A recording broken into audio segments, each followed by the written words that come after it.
Hey guys, let's get more news about Dallas, but first, don't forget to subscribe to the channel and leave a like. Cowboys get concerning news on QB Joe Milton.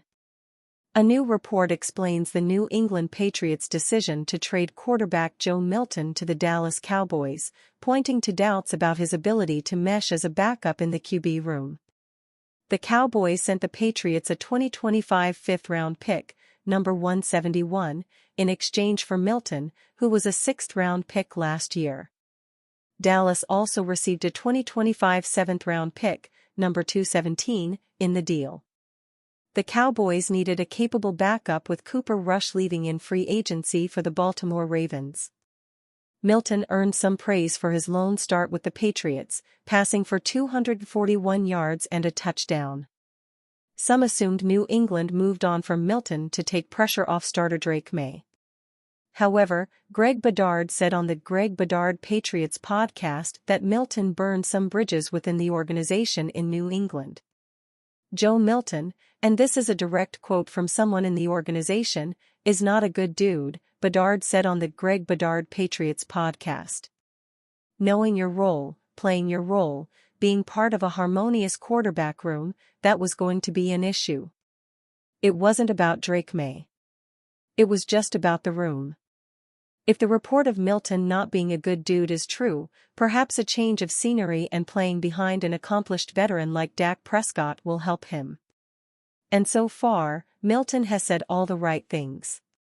It's great, he's a great person, Milton told the Cowboys' official site about Prescott.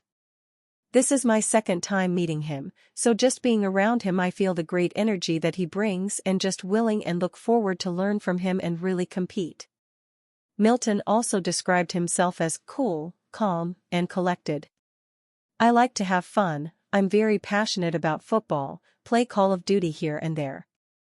I like being me, Milton said. You'll always see me smiling for one, and I'm always going to enjoy my teammates to the best that I can. Here now, I'm a Cowboy now, being able to learn my teammates and get to explore and experience different things with them. Prescott speaks about Rush, Will Grier and the addition of Joe Milton. Prescott shared a strong bond with Rush, his longtime backup, and now hopes to build that same rapport with Milton. He's looking forward to working alongside Milton and fellow quarterback Will Grier as they get to work this offseason. Anybody that's played with me or been in that quarterback room knows that all I care about is everybody pushing everybody and getting better, Prescott told reporters recently. I've already worked with Will Grier for years, know his mindset. I'm excited to add Joe to the room and I know Will is as well. Prescott isn't going anywhere anytime soon. The Cowboys locked him in with a 4-year, $240 million extension before last season, which included an $80 million signing bonus and $231 million guaranteed. He's recovering from hamstring surgery but is on track to be near full strength for training camp and the start of the season. Cowboys Harvard rookie makes honest point on tough road ahead. Dallas Cowboys rookie tight end Tyler Neville has made headlines for his tough journey to the NFL, having overcome childhood deafness, cancer among a host of other things early in his life. But as harsh as it is, the NFL doesn't concern itself with how a player gets to the league, all that matters is if the player is good enough to stay there. Yes, Neville has already experienced all the trials and tribulations anyone could think of, and his next challenge will be to make the Cowboys roster in 2025. Granted, it isn't easy to achieve, especially with Jake Ferguson, Luke Schoonmaker, Brevi Spanford, and John Stevens Jr. already on the roster, but Neville knows his game has to improve in the coming months. I got to get better at football, it sounds funny, but it's true, Neville said. I'm an explosive athlete, when you get to the NFL, it gets to the nitty-gritty. Everyone is an explosive athlete in their own right, but I got to get down to the nitty-gritty of my game, my footwork, how I'm breaking on certain routes, all that stuff. That's why the NFL is the best of the best, so I do exactly as I'm coached. Neville is self-aware and knows that the path ahead won't be an easy one. With rookie minicamp completed, now the 6-4, 248-pound tight end must maintain the focus, learn the playbook, and go over the installs already talked about in team meetings at the Star. Plus, he must stay in shape so that when mandatory minicamp rolls around, he can hit the ground running and make the most of this incredible opportunity. Neville has already been through so much in his young life, and he's overcome it all so far, capped by studying at Harvard before moving to Virginia, so in some ways, making an NFL roster fails in comparison to what he's already been through. But you can bet your house he's ready to give it everything he's got to make his NFL dream a reality. Blockbuster trade proposal brings Cowboys projected $44 million LB from NFC North. There's a funny thing that happens when NFL teams turn down the fifth-year extensions for players on their roster, especially high-producing ones. They don't like it. At all. And it can lead to a lot of bad blood and bad faith between player and franchise.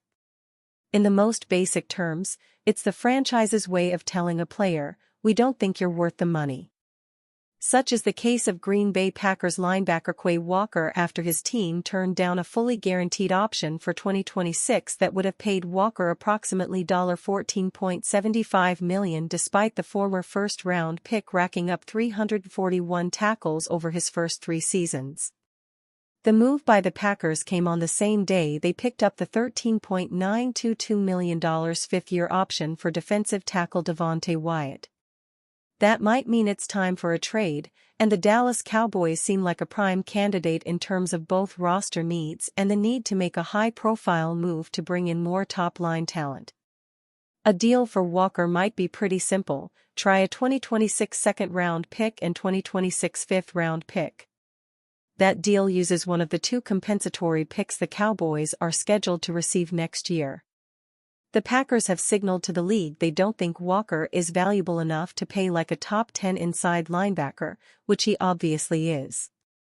"We won't deal with that until after the draft, but whatever mechanism we use, we'd like to keep those guys around for 26 and beyond," Packers general manager Brian Gutekunst told Packers.com about the fifth-year options for Walker and Wyatt. "So whether that's through doing the fifth-year option on these guys or extending them one way or the other, we're planning to do that. We'd like to do that." Walker has had over 100 tackles in each of his first 3 seasons and did so in 2024 despite missing a career-high 4 games due to injuries. While an extension for Walker should put him in the top 10 players at his position in terms of average annual salary, it's okay to put him toward the lower end of that.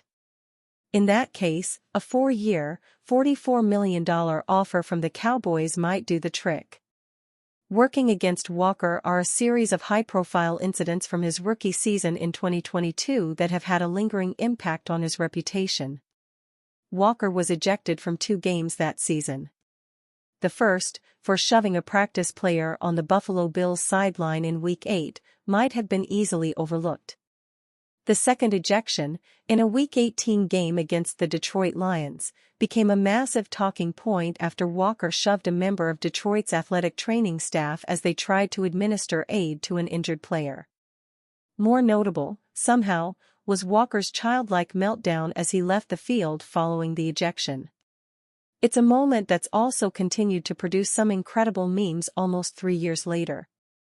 The Cowboys are in desperate need of someone like Walker after linebacker DeMarvion Overshown suffered a catastrophic knee injury in Week 14 against the Cincinnati Bengals with a torn ACL, PCL, and MCL. It's the second major knee injury for Overshown in 3 years after he tore his ACL as a rookie in 2022. And you fan? What do you think about Quay Walker's situation? Write to us in the comments.